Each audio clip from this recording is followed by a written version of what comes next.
I think it needs to be studied, like how quick I can get ready sometimes, because, and the reason I can get ready so quick is because I'm a procrastinator who prioritizes sleep. So I know how to move quick when I need to. Didn't even know what I was gonna wear to my interview. Whipped on a whole freaking outfit. And honestly, I feel like I should like go to some other restaurants, see if they're hiring. I don't know if I would want to be though like a host or a server again, because the money was just not guaranteed enough. So I applied for a seasonal position at Burlington, y'all, because I need another job. I want to be making more money. Even if I get more hours at my current job, I still was gonna get another job, but my hours fluctuating at the moment definitely put a little bit of fire under me to try to get another job. And I know like working retail is not the best paying second job I could have, but I know they have more hours. So Burlington here, or the Burlington that I applied to, is open till 12 midnight. So I could work like a 6 p.m. to 12 p.m. shift, or 7 p.m. to 12 shift, or like 11 shift, and still work my other full-time job. And right now I honestly am doing it because I need to save as much money. I pretty much found out I have a lot less time to move out because my dad told me he wants me moved out by October. I don't have really any money saved right now.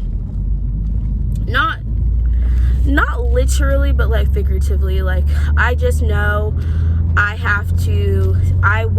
need to have more saved.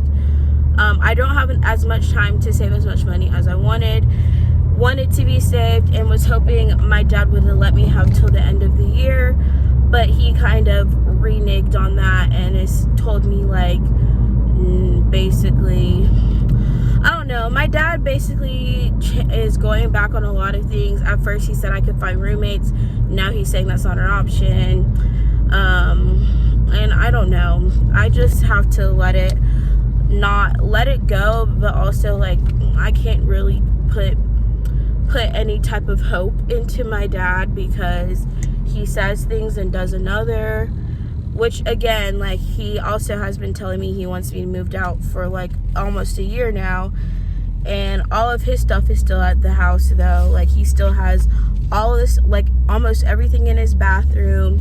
His bed is still in his bedroom, dining room. So I'm just like, when are you, like, you're putting all this pressure on me as if I'm stopping you from being like doing anything, which I don't feel like I am, but I feel like I'm being blamed. So anyways, I'm just like, okay, we have to do what we gotta do, maybe struggle.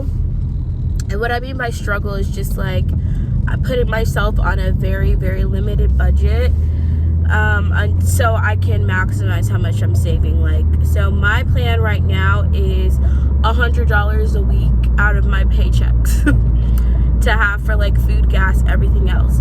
Will I be able to do it? I don't know, but we are going to try our very best so that I can have closer to $3,000 saved, which is just me trying to make sure I can pay 3 months rent before I move somewhere, since my dad doesn't seem to care whether or not I actually have enough money saved or not to move anywhere, or if I have enough job, which I guess he doesn't have to. I'm an adult, but you would think your parents would at least try to care. But yeah, anyways, I'm headed to this interview. I will let you guys know how it goes. I've worked retail jobs before. They're chill. I have no problem with customer service skills. Definitely would not work retail though as a full-time job, so I'm keeping my current job. I was considering looking for another one, but I like where I work. The hours there, I know I'm going to be working between 8:30 to 5 at the latest. So my hours there are decent. I never have to work weekends. So I do think it's a good job for me for the moment. But when my hours initially got cut, I was like, okay, do I need to start applying for another job? But as long as I get between 30 to 35 hours this next, well, basically until October, I should be able to save at least $800 from each paycheck, which will put me at about $2,400 if I can actually live off of $100 a week for the next 6 weeks. So that's what we're challenging ourselves to do. Also, whatever additional money I make from Burlington is going to be in my savings. So if I can use $800 a month or $800 a paycheck plus however much I make from Burlington, hopefully that will get me to $3,000. My goal is to have at least $5,000 saved by the end of the year, which if I'm using $3,000 to pay for rent, I will maybe have $2,000 at the end of this year, which is still better than what I have now. So yeah, that's our plan, and I will keep you guys updated on how it goes. It just sucks. Like, basically, my job that I'm doing now, I work as a registered behavior technician. I work with kids with autism, kids on the spectrum. I love the job itself. I might go ahead and do my Delta interview too. I also might be becoming a flight attendant, so maybe none of this will matter, because if I become a flight attendant, y'all,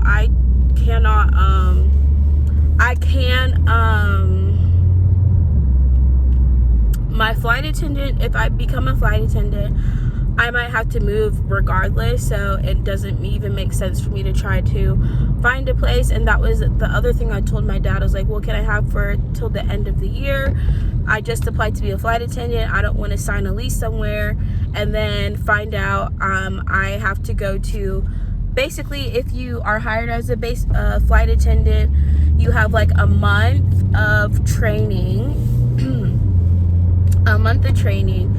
which I honestly don't foresee, and the process can take months, right? So I'm not going to quit my job. I also don't want to start a lease somewhere because it's possible that I won't be able to start until January of next year regardless, because it can be months before they send you to like the training, and then you can be stationed at any of the bases that airline has, which I applied specifically for Delta. I've only ever honestly really wanted to work as a flight attendant for Delta.